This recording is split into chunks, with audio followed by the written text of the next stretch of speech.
My name is Mandy, I'm from Ohio, and I'm 32. To be honest, I have no idea where to begin. Perhaps I should begin by stating that I never imagined my life would turn out this way. My husband works tirelessly every day to support me and my baby, and yet here I am, sitting in this mess I created.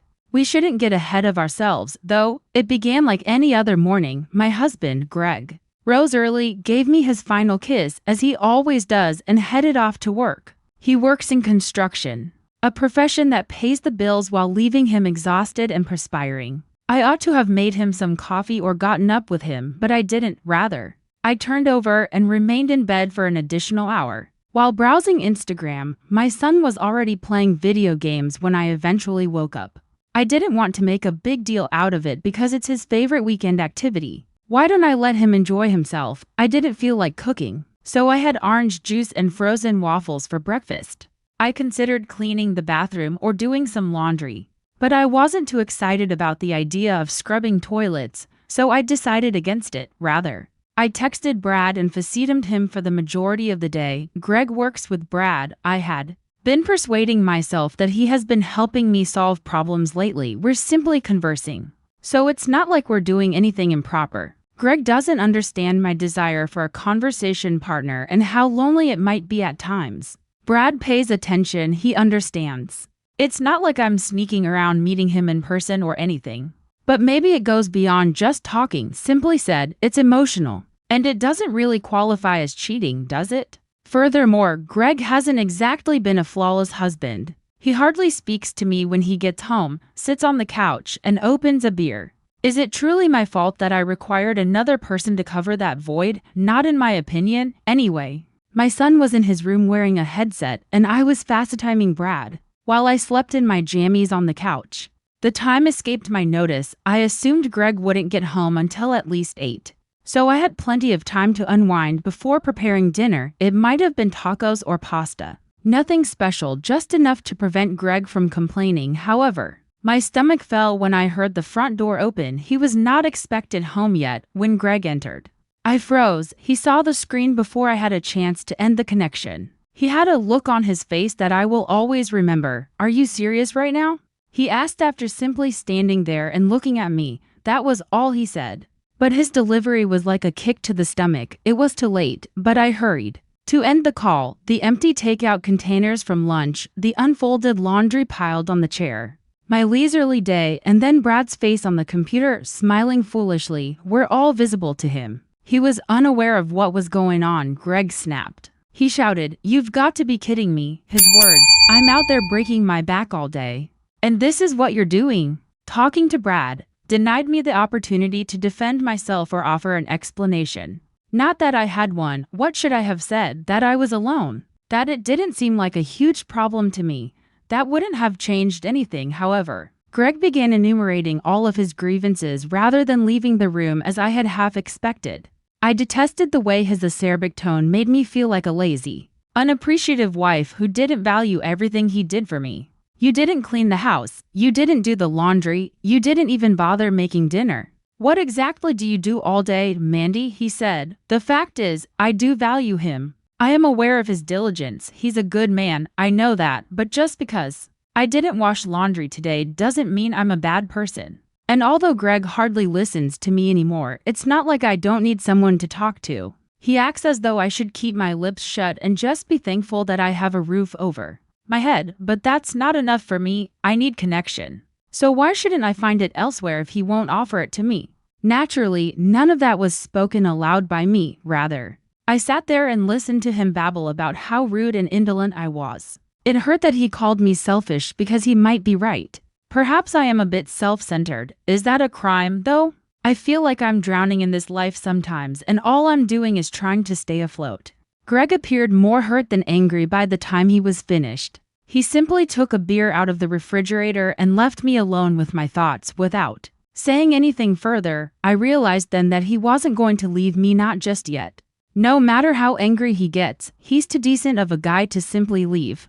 However, I was aware that following this, things would not be the same for hours. Greg did not return inside. I simply am not the type to follow him into the garage and grovel. Even if I kind of am in this circumstance, I don't appreciate feeling like the evil person, but I don't believe I'm the bad guy here. It's not like I slept with Brad or something, even though I was fast timing him. Greg has also been under observation for months. I can't be the only one attempting to salvage this union, nevertheless. I felt I had to take something to make things right. Or at the very least soothe him. I therefore made the decision to tidy up the living room to give the impression that I had made the house feel comfortable. I put the takeaway boxes in the garbage, folded the clothes that had been left out for 3 days, and even lit a candle on the coffee table. It was something, but not much. It was already dark when Greg returned inside. Without a word, he passed me, went directly to the refrigerator and got another drink. I detested the quiet more than anything. Silence. Even I sounded wobbly when I said, "Hey, can we talk?" Because I couldn't stand it any longer. Greg slammed the refrigerator door shut and muttered, "What's there to talk about?" Without even looking at me. However, I wasn't going to give him the final say. "You've already made it pretty clear how much you respect me and this marriage. That's done. It's not like I cheated on you," I said, standing with my arms crossed. He turned back, and the expression in his eyes made my stomach turn. "I was just talking to someone because I needed someone to talk to. You're always at work, and when you're home, you barely even look at me. What do you expect me to do?" he said. "What do I expect? I expect my wife not to sit around fast-timing my coworker while the house looks like a bomb went off. I expect you to act like you care about this family instead of acting like a spoiled teenager. That's what I expect." I didn't have a reply to that, not a decent one at all. I tried to change the topic, which is what I typically do when things get heated. "Look, I cleaned up," I remarked, pointing around the space. In an attempt to soothe him, I leaned in closer and said, "And I was thinking maybe we could spend some time together tonight, just you and me." Greg's face remained unchanged. His tone was sarcastic, and I detested the way it made me feel. "You think cleaning up the mess you should have cleaned days ago is supposed to make me forget what you did, and now you want to play the good wife?" he asked. I wasn't prepared to give up, though. I took a step toward him and touched his arm. "Come on, Greg," I urged. Keeping my tone lighthearted, I gave him a small smile, the type I knew would typically work when he was upset over something trivial, and said, "Let's not fight, we can move past this." Then, in desperation, I bent down to give him a kiss. He then moved away from me as if I were something repulsive that he didn't want to get into contact with. "Are you serious right now?" he asked in a disbelieving tone. I froze, my face burning with shame. "You think you can just seduce me and make me forget about everything? Do you really think I'm that stupid?" I asked. I was at a loss for words. I believed that by reminding him of the positive aspects of our relationship, I could resolve this issue. However, he seemed to no longer view me as his wife, but rather as a pitiful woman, attempting to use deceptive tactics to hide her transgressions. Greg curled his lips into a sour smile and shook his head. He asked, "You don't get it, do you?" I wanted to protest, to tell him he was wrong, but I knew deep down that he wasn't. This isn't just about Brad or the stupid FaceTime call. This is about everything, about how you don't take anything seriously. Not this marriage, not this house, not me. You don't even take yourself seriously. I've always been impulsive, the type of person who acts on impulse without considering the repercussions. It's simply who I am, but I felt something when I heard him speak it out, as if it were a fatal fault. "Greg, I'm trying." He laughed dryly as I eventually responded, scarcely raising my voice above a whisper. "I'm trying to be a good wife." "Trying? You don't even know what that means. A good wife doesn't disrespect her husband like you do. A good wife doesn't spend all day on her phone while her kids are eating frozen waffles and playing video games. You don't get to say you're trying when you've been doing the bare minimum for years." That hurt, but I didn't let it be apparent. I knew I had gone too far the moment I crossed my arms and muttered, "Well, maybe if you paid more attention to me, I wouldn't have to go looking for it somewhere else." Greg's expression became totally blank, and for a split second I believed he might go. He simply marched past me, up the stairs, and into the bedroom, slamming the door behind him. After saying, "You really don't see it, do you? You don't see how much damage you've done," I felt a mixture of humiliation and rage as I stood there for a time, looking at the location where he had been. How did we arrive here? How did I end up like this? More importantly, how can I make this better, perhaps? It would be wiser to ask if I want to change it at all. I didn't hear from Greg the following morning. As usual, he woke up early, showered, dressed, and silently went to work. The quiet felt oppressive. I wanted to say anything at all, but what was there to say? I stayed in bed and continued to browse through my phone as usual, acting as though nothing was wrong, since I didn't want to exacerbate his already intense anger. But when he arrived home at night, everything fell apart. My stomach fell when I heard the door slam more forcefully than usual. I was somewhat relieved that my son was in his room, wearing headphones and completely unaware of what was going on.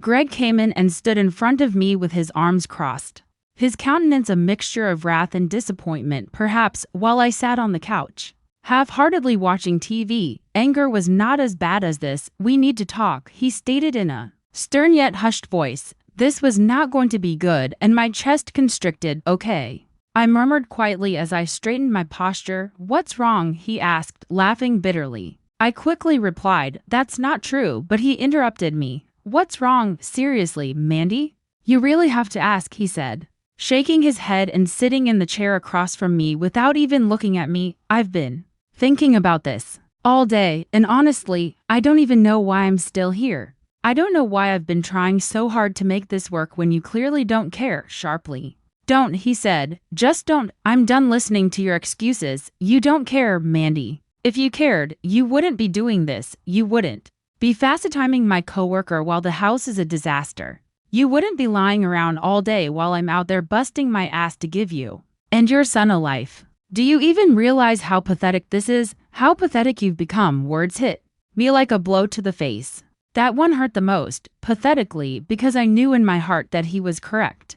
I didn't feel proud of my identity. I wasn't proud of the decisions I'd made. But it was hard to ignore after hearing him say it so directly. I'm trying, I said feebly as tears filled my eyes. I know I've messed up, but I'm trying. With his elbows resting on his knees, Greg leaned forward and gave me a direct look. No, Mandy. You're not trying. You've never tried. You just sit around feeling sorry for yourself and blaming everyone else for your problems. You don't take care of the house. You don't take care of yourself. And you definitely don't take care of this marriage. You've been coasting, and I've been the idiot letting you get away with it. Not simply because of what he was saying, but because it was all true. I began to cry. He was too strong for me to disagree with. I tried to defend myself, but I couldn't find the right words. I was unable to do anything but sit there and cry like a kid. And what's worse, you know? His voice was calmer now, but it was still keen as he went on. I married you because I thought I was saving you. I thought I was giving you and your son a better life. But look at what you've done with it. You've thrown it all away. You've ruined everything, Mandy, and I can't keep doing this. I questioned, my voice scarcely audible above the tears. What are you saying? He stated. I'm saying I want a divorce in a flat, lifeless voice. I can't live like this anymore. I can't keep pretending like you're going to change when you clearly don't want to. You've made it clear that you don't respect me, this house, or this marriage, and I deserve better. The word divorce came as a huge blow to me. It was as though the room's air had been drawn out. I responded, you don't mean that, and shook my head. You're just mad. We can fix this. I can fix this. Fix this? Greg said again, his voice brimming with incredulity as he rose to his feet, towering above me. He nodded to me, and I knew he was referring to more than just the disorganized household. You can't even fix yourself, Mandy. Look at you. Look at how you live. Do you have any idea how embarrassing it is to come home to this every day? To see the woman I married turn into this, he said. He was referring to me, my look, my demeanor. Everything. I'm sorry, I wailed, my heart shattered under the weight of his words. I'm so sorry. Please, Greg, don't do this. Don't leave me. Don't leave us. With a sigh, he combed his hair and appeared more worn out than irate. I've been saving you for years, Mandy. But you can't save someone who doesn't want to save themselves. And I can't do this anymore. I'm done. After that, he left, leaving me by myself on the couch, crying more than I had ever cried in my life. After giving everything he had said some thought, I realized that I couldn't blame him for the first time. In every way, he was correct. I would forgive myself. I would give up the house. I was losing him because I had allowed our marriage to deteriorate. Losing Greg wasn't the worst part, though. It was recognizing the implications for my son. The only constant in our lives had been Greg. when I was struggling to make ends meet as a single mother. He had taken us in when I had nothing. He provided us with a house, a family, and a future, but now it was all over due to my errors. Everything was damaged by me. Greg's declaration that he wanted a divorce was followed by a haze of regret, desperation, and shame. For my son's sake, he didn't immediately pack his things and depart, but it was obvious he was just waiting. Greg had changed as a person. He didn't make eye contact, hardly talked to me, and only remained in the same room as me when he had to. Living with a stranger who couldn't bear to see me made every time in the house stressful. Things were worse. At night, I made every effort to close the distance between us. I did things I hadn't done in years, like cook his favorite meals, buy new lingerie, and apply makeup before bed. I reasoned that perhaps I might prevent him from going if I could only remind him of the woman he fell in love with. He wouldn't have it, though. I waited one evening until I was certain he would be asleep. I sat beside him and brushed my fingertips against his arm while wearing something frilly. Don't. He growled icily, yanking his arm away. Greg, I murmured, gently, my voice trembling. Can we just try, please? He didn't even look at me. I gulped hard to contain my emotions and said, I'm not interested. He sat up then, staring at me with a mix of fatigue and rage. Greg, come on, we can fix this. I can fix this. Just give me a chance, Mandy. I've given you 1,000,000 chances, and you've wasted every single one of them. Do you think I'm stupid? That I'd forget what you did because you decided to play house for a week. I don't love you anymore. I don't even like you. You're not the woman I married. His words were as sharp as knives, but he kept going there either. You can't fix this, Mandy. You can't fix us because you broke something that can't be put back together. And you didn't just hurt me, you embarrassed me. Do you have any idea what it's like to walk into work and have everyone know my wife was FaceTiming one of my coworkers behind my back? Brad won't even look at me now, and everyone else is whispering about it. You made me a joke. I wasn't able to respond or do anything to improve the situation. Worst of all, he was correct. Brad had utterly abandoned me. No more FaceTime calls. No more texts after word got out at Greg's workplace. I once attempted to message him to clarify, but he never responded. Officially, I was by myself. I felt foolish as I sat there in my stupid lingerie after Greg got up and left the room. Knowing that I could no longer reach him, I sobbed myself to sleep that night.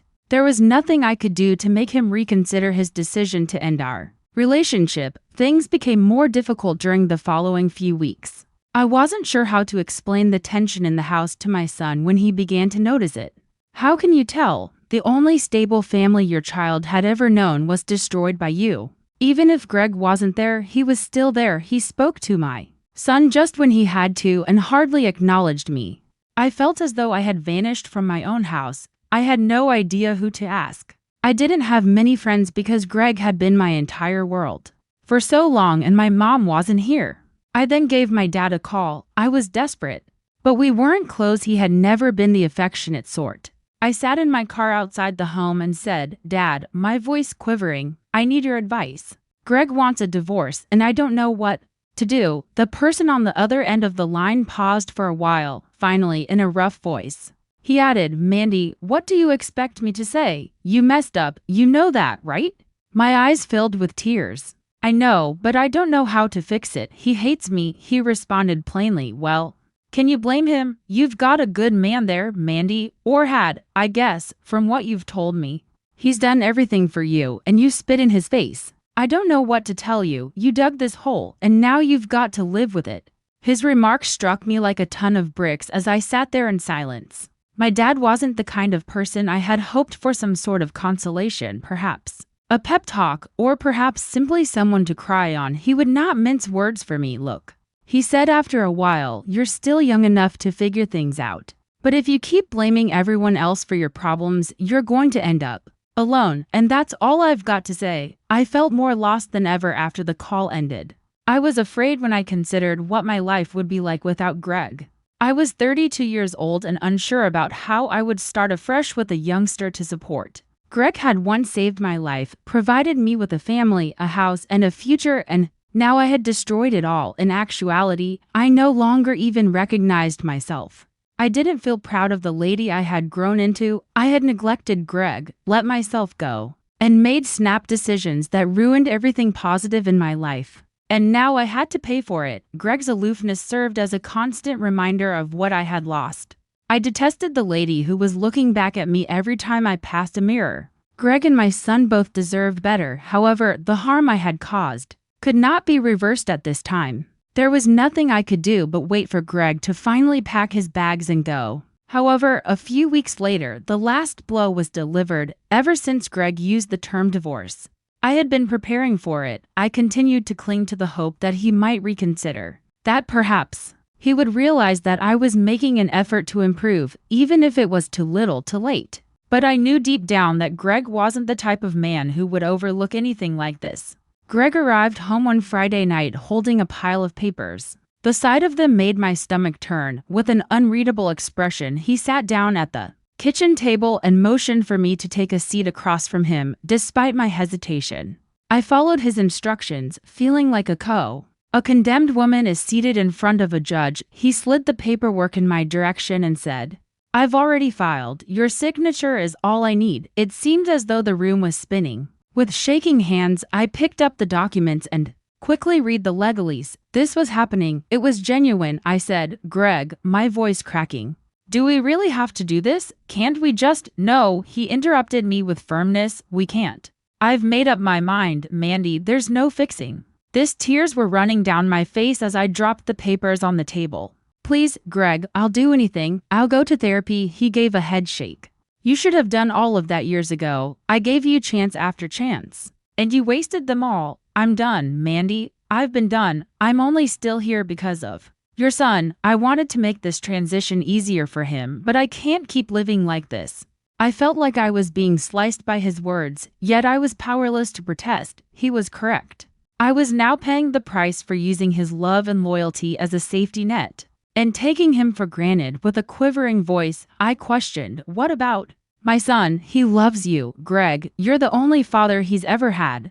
Greg leaned back in his chair and moaned, "I'll still be there for him if he wants me to be. This isn't his fault, and I'm not going to abandon him, but I can't stay in this house anymore. I can't stay with you." With pain in my chest, I nodded slowly. I said, unsure whether I wanted to hear the answer, "Where will you go?" His words, "I've already found a place. I'll move out next week. I've arranged for a mediator to help us figure out the rest, the house, the finances, all of it." Something inside of me was broken by the finality in his speech. This was the end, not simply a battle or a difficult time. After wiping away my tears, I turned to face him, hoping to see any remnant of the guy who had once loved me, but all I saw was a stranger, someone I had brought about by my own carelessness and selfishness. I said, "I'm sorry," in a scarcely audible whisper. "For everything." For a split second, Greg's face softened, but only briefly. "I know you are," he responded, "but sometimes sorry isn't enough." I was left alone at the table with the divorce papers after he got up and left. I continued to stare at them for what seemed like hours as the weight of my decisions pressed down on me like a tidal wave. It was a painful week before his move-out date. Greg stayed as far away from me as he could, and I did the same, embarrassed to confront the man I had deceived. I knew that one day I would have to explain what was occurring to my son, even though he didn't grasp it yet. I felt nauseous at the prospect. When the time came, Greg silently packed his belongings. He gave my son a firm embrace, said he would see him soon, and left the room without turning around. For the first time in my life, I experienced what it was like to be alone myself as I watched him drive away from the window.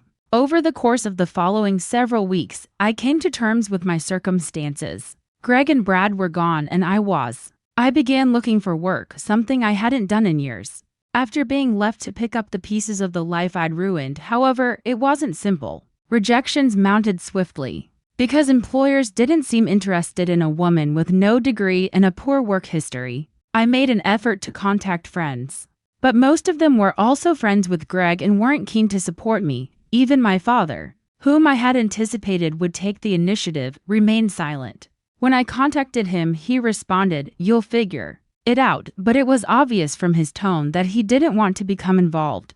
I lay awake at night, gazing up at the ceiling, wondering how I had allowed things to become this terrible. Greg had every right to go because I had become a lazy, self-centered woman, And I wasn't proud of who I was. I didn't know how to be someone else, even if I detested her. Now there was a spooky silence in the home. It seemed hollow without Greg, like life had been sucked out of it. I had to tell my son repeatedly that Greg would not be returning, even though he kept asking when he would. I detested myself more and more every day because of the agony in his eyes, which was like a knife to my heart. Greg ultimately left me with a lesson that will be with me for the rest of my life. Not simply a parting, love and trust are both brittle. And when you take them for granted, they break and leave behind nothing but regret.